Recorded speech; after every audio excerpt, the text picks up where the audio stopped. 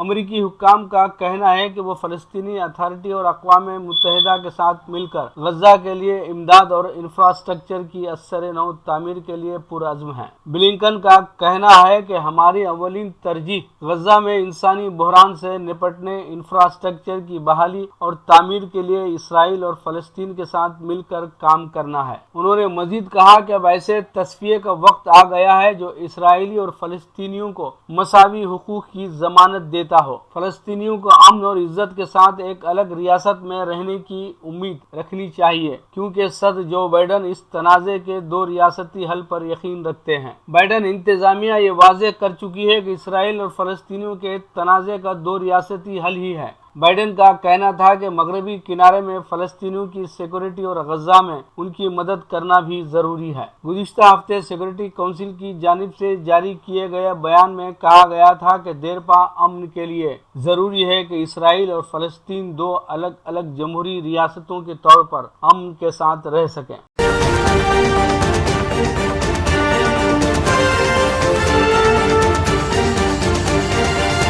مکتوب ریاض من جانب محمد سیف الدین۔ 18 سال سے زائد عمر کے 60,000 عازمین کو حج کی اجازت۔ سعودی عرب نے سال 2021 کے حج کے لیے کورونا وبا کے پیش نظر احتیاطی تدابیر اور شرائط کا اعلان کر دیا ہے، جس کے تحت 18 سال سے زائد عمر کے 60,000 ملکی اور غیر ملکی عازمین حج کی سعادت حاصل کر سکیں گے۔ سعودی وزارت صحت کی جانب سے دستاویز جاری کی گئی ہے، جس میں حج کے حوالے سے مختلف شرائط کا ذکر کیا گیا ہے۔ مذکورہ نکات کے مطابق عازمین حج کا صحت مند ہونا ضروری ہے اور انہیں حج کا سفر کرنے سے 6 ماہ قبل تک کسی بیماری کی وجہ سے ہسپتال میں داخل نہ ہونا پڑا ہو، جبکہ اس بات کا ثبوت دینا بھی لازمی ہے۔ اس کے علاوہ عازمین حج کے لیے ویکسینز کی دونوں خوراکیں لگوانا اور بطور ثبوت اپنے ملک کی وزارت صحت یا حکام سے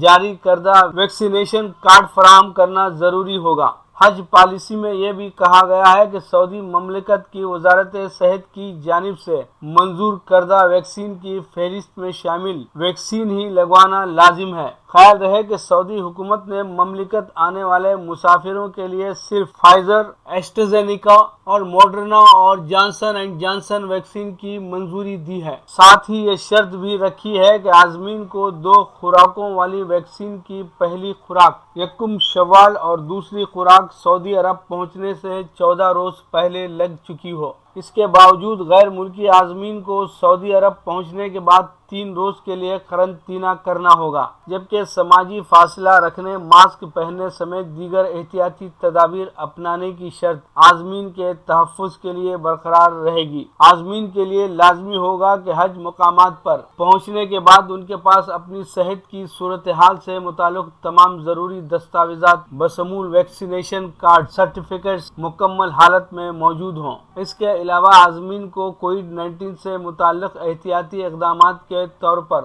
ویژول اسکریننگ سے بھی گزرنا ہوگا۔ عازمین کو سوشل میڈیا، ٹور ایجنسیز اور SMS کے ذریعے معلومات فراہم کا سلسلہ جاری رہے گا۔ سفر کے لیے مختص مقامات کا انتظام کیا جائے گا، جہاں ہر گروپ کو احتیاطی تدابیر اختیار کرتے ہوئے اکٹھا ہونا ہوگا، جبکہ ہر گروپ کے لیے ایک علیحدہ بس مختص کی جائے گی اور سفر کے دوران عازمین کو کھڑے ہونے کی اجازت نہیں ہوگی۔ ساتھ ہی تمام عازمین کے سفری بیگز کو جراثیم سے پاک بنایا جائے گا، جبکہ گزشتہ برس کی طرح اس برس بھی عازمین کو جراثیم سے پاک کنکریاں رمی کے لیے دی جائیں گی۔ مسجد الحرام کی جاری کردہ ہدایت کے مطابق عازمین کو کھانے پینے کی اشیاء مسجد میں لانے کی اجازت نہیں ہوگی اور ہر فرد کے درمیان 2 میٹر کا فاصلہ رکھنے کے لیے اسٹیکرز چسپاں کیے جائیں گے۔ تاہم اگر کسی عازم کے جسم کا درجہ حرارت زیادہ ہو یا وہ مشتبہ حالت میں پایا گیا تو اسے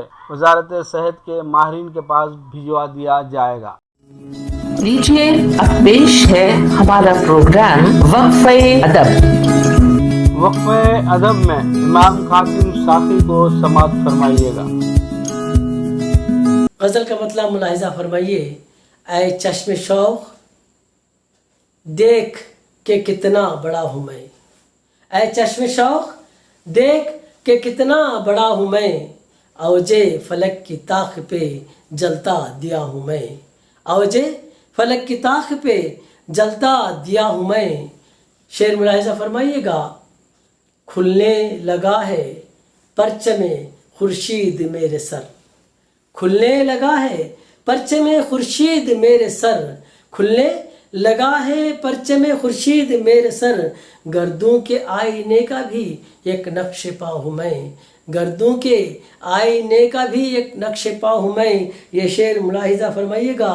حسن طرب کی چاہ نے ان سے یہ کہہ دیا، حسن طرب کی چاہ نے ان سے یہ کہہ دیا، محسوس ہو رہا ہے تمہیں جانتا ہوں میں، محسوس ہو رہا ہے تمہیں جانتا ہوں میں، ہر ایک کلی کے لب نے تیرا نام کیا لیا۔ شعر ملاحظہ فرمائیے۔ ہر ایک کلی کے لب نے تیرا نام کیا لیا، ہر ایک کلی کے لب نے تیرا نام کیا لیا، ہر پھول کی لچک میں تجھے ڈھونڈتا ہوں میں، ہر پھول کی لچک میں تجھے ڈھونڈتا ہوں میں، ہے کتنا دل فریب، ہے کتنا دل فریب تیرے حسن کا چمن، ہے کتنا دل فریب تیرے حسن کا چمن، ہر پنکھڑی سے کھیلنے تتلی بنا ہوں میں۔